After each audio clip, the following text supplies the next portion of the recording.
Tidak ada keturunan Nabi yang asli yang berpikiran seperti itu, menganggap bahwa dia merasa berhak untuk dimuliakan hanya karena dia keturunan Nabi Muhammad. Keturunan Nabi Muhammad yang asli tidak akan seperti itu.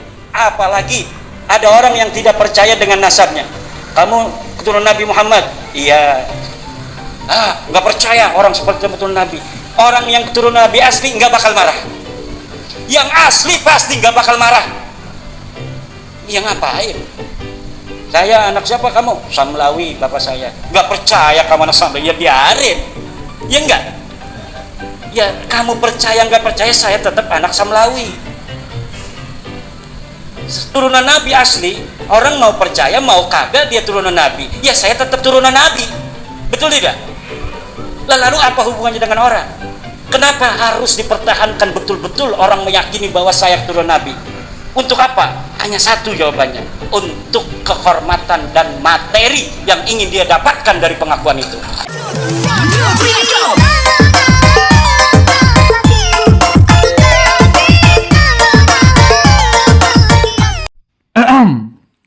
Komentar saya pertama kali adalah in hadza illa qaulun huwa qailuhu. Ucapan Kiai Haji Imaduddin itu hanyalah sebuah narasi yang dia saja yang mengucapkannya. Karena akan menjadi kelucuan luar biasa kalau keaslian nasab diukur dari perilakunya. Jadi kalau ada sadah marah karena ditolak nasabnya, oh itu bukan sadah yang asli. Jadi diharapkan kalau sadah itu orangnya baik semua gitu. Karena genetis itu menular gitu. Mesti kalau keturunan Rasulullah yang asli itu mesti seperti Rasulullah tawadu gitu ya. Justru ini menunjukkan kalau Kiai Haji Imaduddin itu bukan seorang nasabah. Tidak ada nasabah yang asli itu begitu teorinya. Anda boleh buktikan itu ucapan saya atau bukan. Cari coba ulama mana sih yang mengukur nasab dengan perilaku itu. Kecuali ulama Banten yang ini. Satu pun, bukan semua Banten ya. Nanti saya bawakan kitab ini, tapi saya puas-puaskan dulu untuk membuat narasi yang sederhana dan mudah difahami. Karena kalau baca ini agak berat ya. Jadi kalau sudah mengukur orang itu dari perilakunya, nanti itu pun si malakama sebetulnya. Anda membatalkan Ba'alawi.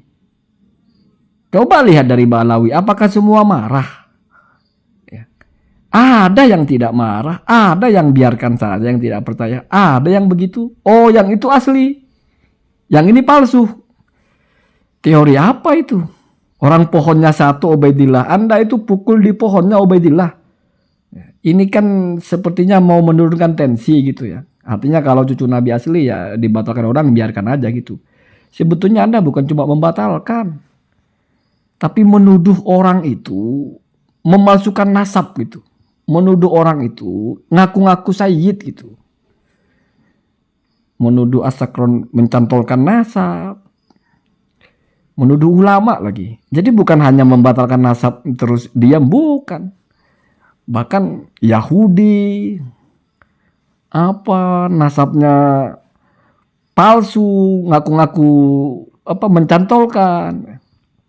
Orang tidak percaya mungkin bisa saja namanya tidak percaya. Ini kan bukan akidah, bukan kewajiban. Tapi kalau setelah tidak percaya lalu menuduh, lain cerita Pak. Lain. Selalu saya bilang, kita berbeda pendapat masalah hukum kunut, nggak apa-apa. Tapi kalau beda pendapat kamu tuduh bapak saya mencuri, lain Pak. Bukan lagi perbedaan pendapat itu. Enak aja. Apalagi dituduh bukan anaknya. Saya kira hanya orang dungu saja yang kamu bukan anaknya bapaknya. Terus diem aja, nggak apa-apa, nggak percaya. Nggak mungkin lah begitu. Kambing aja ngamuk digituin, apalagi orang. Bukan masalah kehormatan. Kalau saya bukan anaknya bapak saya, terus saya anaknya siapa dong? Anak pungut atau apa? Atau ibu saya menserong sama orang? Ini kok jadi membatalkan nasab orang itu jadi dianggap biasa gitu. Kan aneh. Biar tetap di mata Allah. Bukan masalah di mata Allah Pak. Kalau bagian itu saya sepakat memang. Di mata Allah tidak berubah. Jadi ada hakikatul amrih namanya. Ya kalau memang keturunan Nabi walaupun tidak ada yang percaya tetap keturunan Nabi. Kalau bukan ya walaupun seorang percaya tetap bukan. Tetapi kan masalahnya ada tuduh nyangklok nasab. Apalagi kalau bukan anaknya Maman, lah berarti Markonah main serong sama Mukidi. Jangan-jangan kan begitu Pak, itu kan jadi kodaf nanti. Gimana sih kita nuduh orang bukan anaknya terus yang dituduh senyum-senyum aja gitu. Nggak ada begitu. Kecuali mungkin bapaknya maling, terus ada orang anggap kamu bukan anaknya dia. Itu karena bapaknya aja bejat, sehingga bagus lah kalau saya nggak dianggap anaknya dia. Ya kalau orang baik-baik dinafikan bapaknya, nggak usah Habib, nggak usah Kiai, nggak usah siapa. Bapak saya itu kok kamu bilang bukan siapa-siapa. Terus bapak saya siapa? Karena kalau bapak saya bukan itu, ibu saya ini, dan ibu saya nikah sama orang itu, berarti ibu saya mencerong. Itu kodaf, namanya menuduh orang berzina. Begitu Pak Haji Imad ya. Kemudian kita baca ya, saya selalu bilang nggak ada cerita ulama itu menyimpulkan bahwasanya keaslian nasab itu tergantung perilakunya. Nggak ada itu Pak.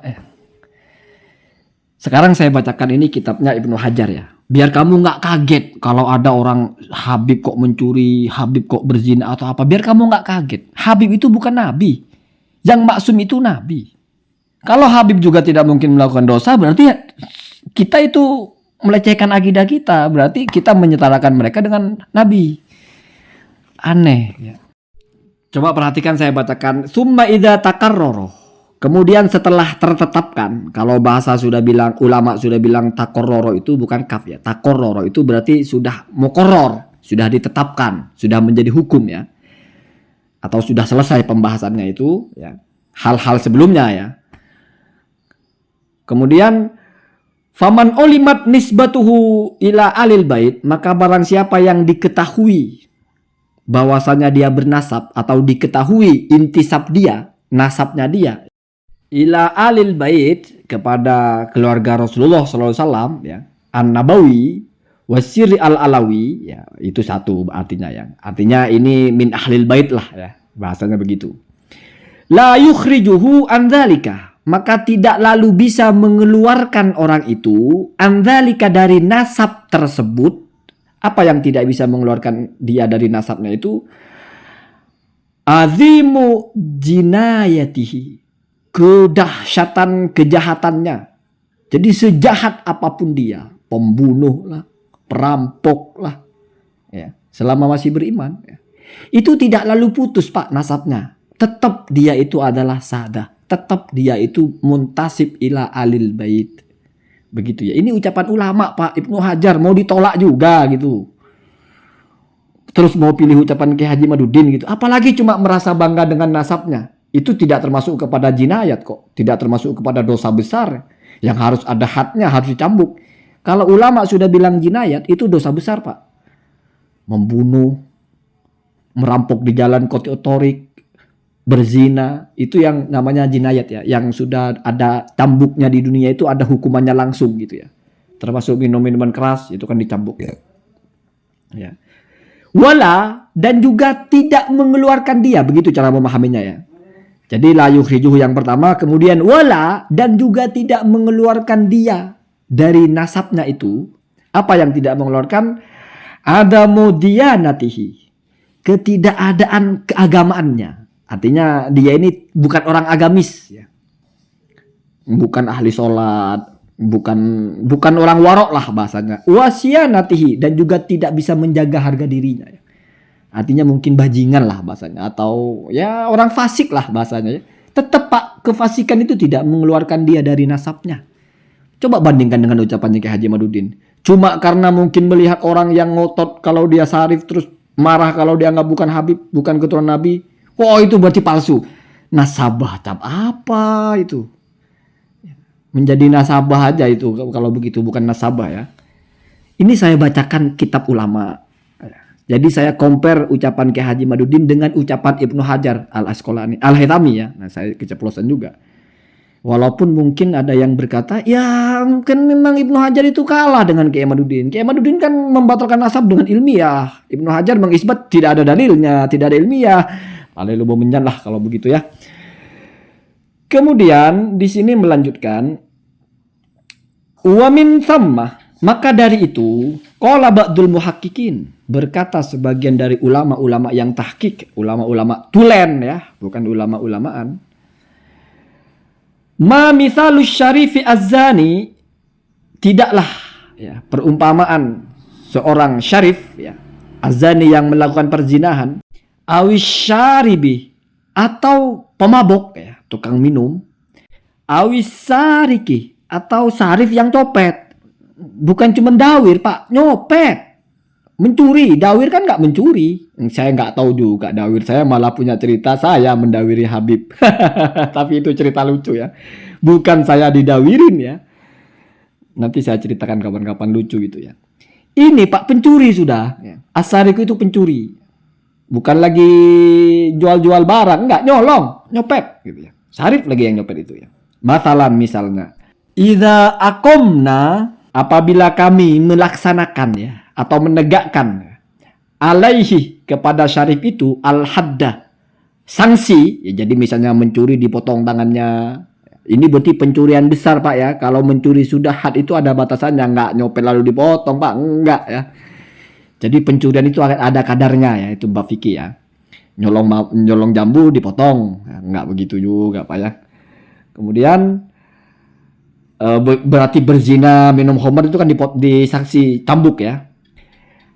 Tidaklah itu seperti apa? Illa, kecuali hanyalah ya, ka'amirin, seperti seorang ratu, raja ya, pemerintah ya. Au sultanin atau penguasa. Kemudian talat tohot ya, talat tohot itu talawasat ya, terkotori atau terkena kotoran ya, atau tercebur lah. Rijlahu, kedua kakinya, bikodarin, dengan sebuah kotoran, menginjak tai lah bahasanya ya. Faghosalahu, maka mencucilah kepada amir itu ya, anhuma, atas kedua kakinya itu, ba'du khodimihi, sebagian dari pelayan-pelayannya ya. Itu mestinya panjang ya. Jadi kata Ibnu Hajar itu, kalau ini ucapan sebagian ulama ya, bukan satu orang kan, ba'dul muhaqqiqin ya. Sebagian ulama mengatakan ini saking memuliakannya nasab pak ya. Biar kamu nggak alergi lah kalau orang memuliakan nasab Rasulullah itu ya. Biar kamu nggak anggap nasab Rasul itu seperti sama dengan nasabnya Mukidi gitu ya. Saya kira kurang ajar itu kalau menganggap sama itu. Ya, terlepas Ba'alawi tersambung atau terpisah. Sebetulnya kan mungkin yang mau ditanamkan sudah nasab Rasul juga sama aja, kalau bodoh aja. Nggak boleh begitu pak. Ini ulama mengajarkan ada sarif mencuri atau mencolong atau mabok ya. Apalagi cuman marah ketika apalagi kalau dituduh-tuduh, bukan sarif juga marah ya. Di sini diumpamakan misalnya lalu sarif ini dihad ya, disanksi oleh kita. Maksudnya kita itu ya mungkin pemerintah atau siapa memberlakukan had ya, memberlakukan sanksinya ya. Maka seperti apa perumpamannya ya? Itu tidak lain hanyalah seperti seorang raja. Berarti ini sarifnya ya, yang kakinya kotor lalu dibersihkan oleh beberapa pengawalnya atau pembantunya. Begitu pak ulama memuliakan sarif itu. Saya kadang sedih gara-gara tesis ini ya, keturunan Rasul itu menjadi nggak penting ya. Kalau nggak ada ilmunya bodoh aja, nggak mau tahu dia keturunan siapa. Jadi dianggap sama keturunan Mukidi, Markona, sama saja. Jadinya begitu pak. Ya. Kan diteriak-teriakkan oleh Kiai Haji Madudi, tidak ada kewajiban dalam Al-Quran atau dalam hadis untuk menghormati keturunan Rasulullah. Yang ada itu adalah menghormati ulama. Wah, itu juga Kiai Mat saja yang bilang begitu. Kalau ulama Anda bayangkan saja. Ini jangan bicara Ba'alawi dulu deh. Coba Anda pikir pakai utak yang waras. Ini doktrin Ibnu Hajar ini. Yang kamu kan takut kalau disebut doktrin. Ini bukan Habib. Ibnu Hajar ini bukan Habib. Bukan Syarif. Setidaknya secara nasab beliau tidak muntasib ila Rasulillah. Coba doktrinnya seperti apa. Di dalam kitabnya beliau tuangkan qala ba'dul muhaqqiqin. Sebagian dari ulama ahli tahqiq memberi permisalan kalau ada sarif melakukan dosa besar lalu dihad.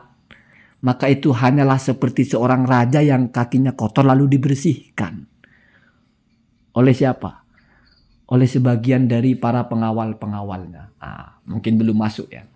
Setidaknya ini berarti dalam pandangan ulama yang asli itu ada sarif itu yang jahat, ada sarif pemabuk, ada sarif yang berzina, ada. Kalau kita heran, kok ada sarif berzina? Ya heran secara emosi, iya.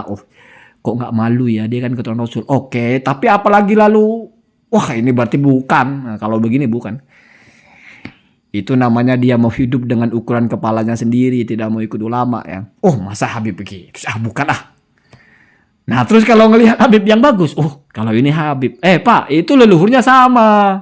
Gimana ente? Kan nggak waras itu ya. Kemudian perhatikan selanjutnya. Ini komentarnya Ibnu Hajar Al-Haythami. Apakah seperti kelompok-kelompok entah siapa itu yang wah itu doktrin. Ibnu Hajar enggak Pak. Justru mentaukid apa ucapan Ibnu Hajar? Walaqad barroh. Ya. Sudah pakai huruf taukid lam, pakai lagi huruf taukid qad. Walaqad barroh. Hadal mithalu atau fi hadal mithali. Dan sungguh sangat benar, sangat baik di dalam contoh ini. Nanti kamu kalau dengar bacaan Ibnu Hajar ke bawah ini mungkin terkaget-kaget kamu. Bagaimana Ibnu Hajar itu memandang seorang syarif. Ya. Jangan kalau ikut yang Banten ya terserah sih. Ya. Urusan masing-masing lah ya. Kemudian wal yata'ammal qaulan nasi fi amsalihim. Dan coba kamu angen-angen deh. Coba kamu pikir-pikir deh. Qaulan nasi, ucapan manusia ya. Artinya bahasa atau adigium atau falsafah yang sudah biasa diucapkan oleh manusia ya.